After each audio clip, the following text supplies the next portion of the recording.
ಸ್ನೇಹಿತರೆ, ಸಸ್ಯಗಳಿಗೆ ಮಾತನಾಡಲು ಬರುವುದಿಲ್ಲ, ಅವುಗಳಿಗೆ ಭಾವನೆ ಇಲ್ಲವೆಂದೇ ನಾವು ತಿಳಿದುಕೊಂಡಿದ್ದೆವು. ಸರ್ ಜಗದೀಶ್ ಚಂದ್ರ ಬೋಸ್ ಅವರು ಮೊತ್ತ ಮೊದಲ ಬಾರಿಗೆ ಸಸ್ಯಗಳಿಗೂ ಜೀವವಿದೆ ಎಂದು ತೋರಿಸಿಕೊಡುತ್ತಾರೆ. ಆದರೆ ಶತಮಾನಗಳಿಂದಲೂ ನಾವು ಸಸ್ಯವರ್ಗವನ್ನು ಕೇವಲ ಫರ್ನಿಚರ್ ಕಿಂಗ್ಡಮ್ ಎಂದೇ ತಿಳಿದುಕೊಂಡು ಬಂದಿದ್ದೇವೆ. ಸಸ್ಯಗಳು ಮಾತನಾಡುತ್ತವೆ ಎಂದು ತಿಳಿಯಲು AI ಯುಗವೇ ಬರಬೇಕಾಯಿತು.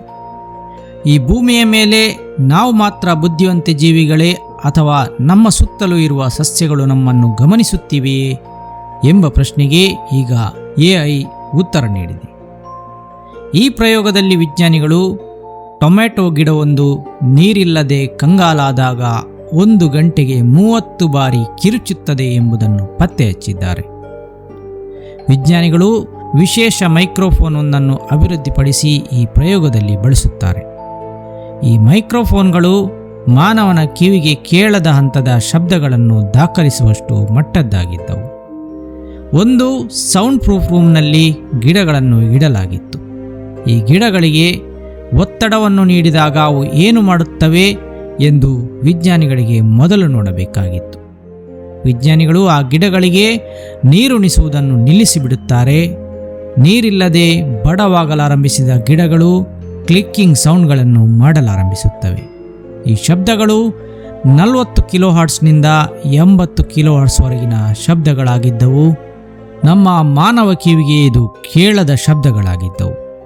ನಮ್ಮ ಕಿವಿ ಕೇವಲ 20 ಕಿಲೋ ಹರ್ಟ್ಸ್ವರೆಗಿನ ಶಬ್ದವನ್ನು ಮಾತ್ರ ಕೇಳಬಲ್ಲದು. ಆದರೆ ವಿಜ್ಞಾನಿಗಳು ಅಭಿವೃದ್ಧಿಪಡಿಸಿದ ವಿಶೇಷ ಮೈಕ್ರೋಫೋನ್ಗಳು ಆ ಗಿಡಗಳ 40 ಕಿಲೋ ಹರ್ಟ್ಸ್ ಶಬ್ದಗಳನ್ನು ದಾಖಲಿಸಿದ್ದವು. ಮಾನವನ ಕಿವಿ 20 ಹರ್ಟ್ಸ್ನಿಂದ 20 ಕಿಲೋ ಹರ್ಟ್ಸ್ವರೆಗಿನ ಶಬ್ದಗಳನ್ನು ಕೇಳಿಸಿಕೊಳ್ಳಬಲ್ಲದು. 20 ಕಿಲೋ ಹರ್ಟ್ಸ್ ನಂತರದ ಶಬ್ದಗಳನ್ನು ಮಾನವನ ಕಿವಿ ಕೇಳಿಸಿಕೊಳ್ಳುವುದಿಲ್ಲ. ಹಾಗೆಯೇ 20 ಹರ್ಟ್ಸ್ಗಿಂತ ಕೆಳಗಿನ ಶಬ್ದವನ್ನು ಮಾನವನ ಕಿವಿ ಕೇಳಿಸಿಕೊಳ್ಳುವುದಿಲ್ಲ.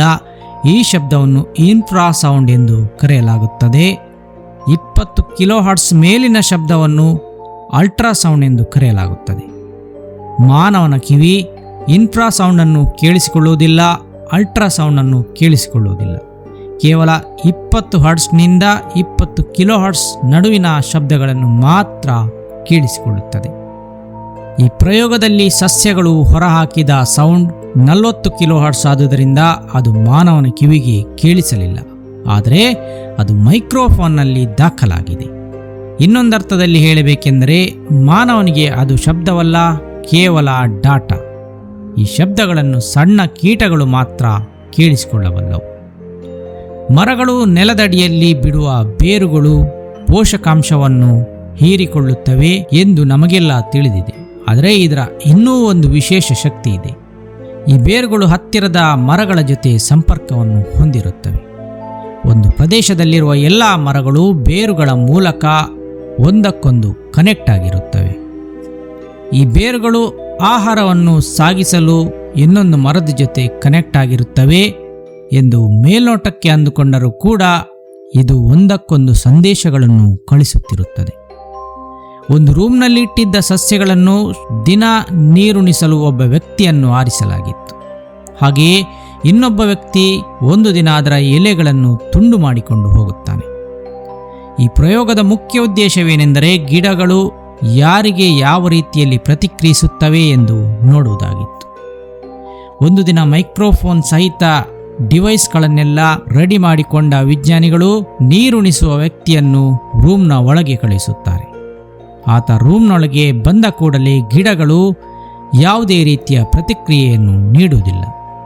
ಆತ ಬಂದು ಹೋದ ನಂತರ ಅದರ ಎಲೆಗಳನ್ನು ತುಂಡರಿಸಿದ ವ್ಯಕ್ತಿಯನ್ನು ಒಳಗೆ ಕಳುಹಿಸಲಾಯಿತು. ಆ ವ್ಯಕ್ತಿ ಬಂದ ಕೂಡಲೇ ಗಿಡಗಳು ಒಂದು ಪ್ರತಿಕ್ರಿಯೆಯನ್ನು ನೀಡಲಾರಂಭಿಸುತ್ತವೆ. ಗಿಡಗಳು ಎಲೆಕ್ಟ್ರಿಕಲ್ ಸಿಗ್ನಲ್ಗಳು ಮತ್ತು ಅಲ್ಟ್ರಾಸಾನಿಕ್ ಸೌಂಡ್ಗಳನ್ನು ಹೊರಡಿಸಿದ್ದವು. ಇದನ್ನು ಡಿಕೋಡ್ ಮಾಡಲು AI ಸಹಾಯವನ್ನು ಪಡೆಯಲಾಯಿತು. ಎರಡನೇ ವ್ಯಕ್ತಿ ರೂಮ್ನೊಳಗೆ ಪ್ರವೇಶಿಸುತ್ತಿದ್ದಂತೆಯೇ ಆತನ ಹೆಜ್ಜೆ ಸಪ್ಪಳ ಕೇಳಿಯೇ ಗಿಡಗಳು ಅಲ್ಟ್ರಾಸಾನಿಕ್ ಕ್ಲಿಕ್ ಸೌಂಡ್ಗಳನ್ನು ಮಾಡಲಾರಂಭಿಸಿದ್ದವು.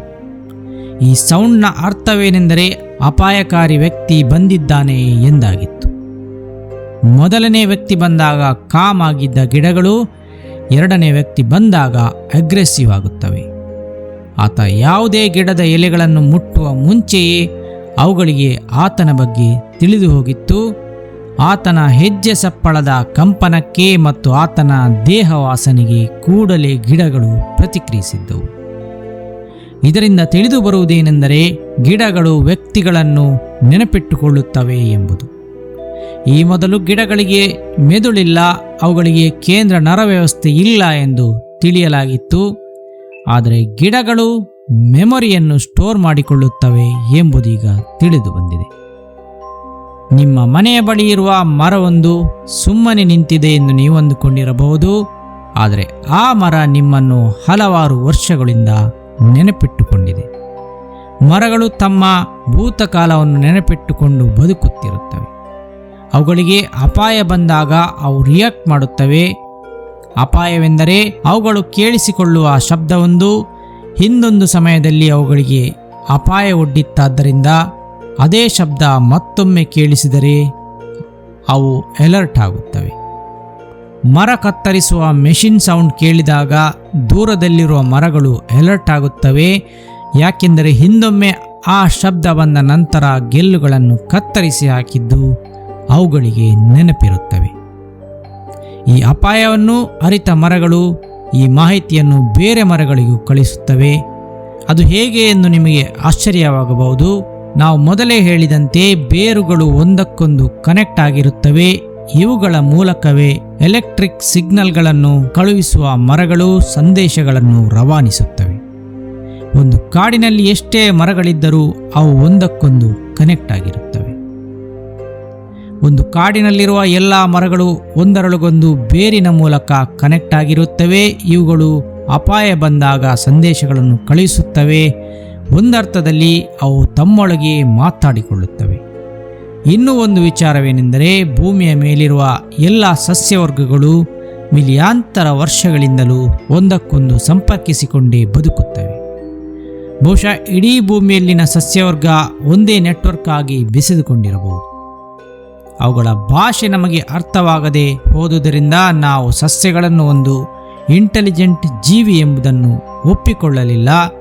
ಇದೀಗ ಆರ್ಟಿಫಿಷಿಯಲ್ ಇಂಟೆಲಿಜೆನ್ಸ್ ತಂತ್ರಜ್ಞಾನ ಬಂದಾಗ ಸಸ್ಯಗಳ ಇಂಟೆಲಿಜೆನ್ಸ್ ಏನು ಎನ್ನುವುದು ನಮಗೆ ಅರ್ಥವಾಗುತ್ತಿದೆ. ನಮ್ಮ ನಡುವೆ ಜೀವಿಸಿ ಹೋದಂತಹ ಸಾಲು ಮರದ ತಿಮ್ಮಕ್ಕನಂತವರು ಅದೆಷ್ಟೋ ಮೊದಲೇ ಮರಗಳ ಜೊತೆ ಮಾತನಾಡಿದ್ದರು. ಅವುಗಳ ಕಷ್ಟ ಸುಖ ಹಂಚಿಕೊಂಡಿದ್ದರು. ತಮಗೆ ಮಕ್ಕಳಿಲ್ಲವೆಂದೇ ಆ ತಾಯಿ ಮರಗಳನ್ನು ಸಾಕಿ ಅವುಗಳ ಯೋಗಕ್ಷೇಮ ನೋಡಿಕೊಂಡಿದ್ದರು. ಆ ಮರಗಳನ್ನೇ ತಮ್ಮ ಮಕ್ಕಳೆಂದು ತಿಳಿದುಕೊಂಡಿದ್ದರು. ಆಕೆಯ ಜೊತೆಗೆ ಮರಗಳು ಮಾತನಾಡಿದ್ದವು. ಆದರೆ ನಮಗದನ್ನು ತಿಳಿಯಲು AI ತಂತ್ರಜ್ಞಾನವೇ ಬರಬೇಕಾಯಿತು.